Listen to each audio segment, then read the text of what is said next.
Taste Daily. Taste the Daily. Kovai மாவட்டம் சூலூரில் 5000 litre எரிசாராயத்தை கேரளாவுக்கு கடத்திச் செல்ல முயன்ற 3 பேரை குடோனில் சுற்றி வளைத்து தனிப்படை போலீசார் கைது செய்திருக்கிறார்கள். அது தொடர்பான காட்சிகளை தற்போது பார்க்கலாம். கோயம்புத்தூர் மாவட்டம் சூலூர் காவல் நிலையம் உட்பட்ட பாப்பம்பட்டி இடத்துல இன்றைக்கி காலையில் நமக்கு கிடைச்ச ரகசிய தகவலின்படி ஒரு குடோனில் 147 கேன் 35 லிட்டர் கொண்ட கேனில் 5000 லிட்டருக்கு அளவுக்கு எரிசாராயம் ரெக்டிஃபைட் ஸ்பிரிட்னு சொல்லுவாங்க. அதை வந்து இன்றைக்கி காவல்துறை சீஸ் பண்ணியிருக்கோம். 3 குற்றவாளிகளை கைது பண்ணியிருக்கோம். ஒரு காரை சீஸ் பண்ணியிருக்கோம்.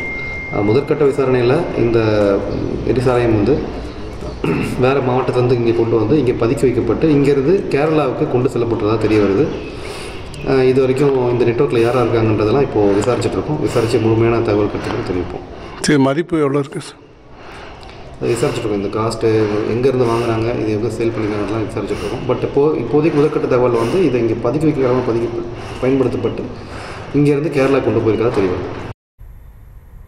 இது குறித்தான கூடுதல் விவரங்களுக்காக இணைகிறார் எம்முடைய செய்தியாளர் கோவிந்தராஜ். கோவிந்தராஜ், மேலும் விவரங்களை வழங்கலாம். வணக்கம் கௌதமி. கோவை மாவட்டம் சூலூரிலிருந்து கேரளாவுக்கு கடத்த முயன்ற 5000 லிட்டர் எரிசாராயத்தை சூலூர் போலீசார் இன்று பறிமுதல் செய்துள்ளனர். கர்நாடகாவிலிருந்து 37 கேன்களில் எரிசாராயம் கேரளாவுக்கு கடத்த முயல்வதாக வந்த தகவலின் பேரில் கோவை பாப்பம்பட்டி பகுதியில் உள்ள ஒரு குடோனில் தனிப்படை போலீசார் திடீர் சோதனை நடத்தினர். அங்கு 50 லிட்டர் கேன்களில் சுமார் 5000 லிட்டர் அளவிற்கான எரிசாராயம் பதுக்கி வைக்கப்பட்டிருந்தது. கர்நாடகாவிலிருந்து கேரளாவுக்கு கடத்த முயன்ற இந்த எரிசாராயத்தை வாகன சோதனை அதிகமாக இருந்த காரணத்தினால் பாப்பம்பட்டி பகுதியில் தற்காலிகமாக ஒரு குடோனில் மறைத்து வைத்து கடத்துவதற்காக கடத்தல்காரர்கள் பதுக்கி வைத்துள்ளனர். இது தொடர்பாக ரகசிய தகவல் கிடைத்த போலீசார் சம்பவ இடத்திற்கு சென்று 3 பேரை கைது செய்துள்ளனர்.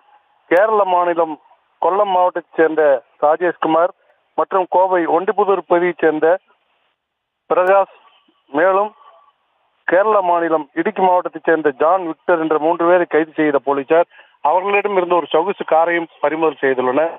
தொடர்பாக மாவட்ட எஸ்பி கார்த்திகேயன் சம்பவ இடத்திற்கு வந்து பார்வையிட்டார்.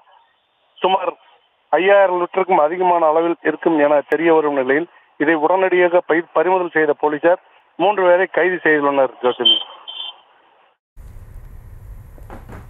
தற்போதைய தகவல்களுக்கு நன்றி கோவிந்தராஜ். Taste the Daily.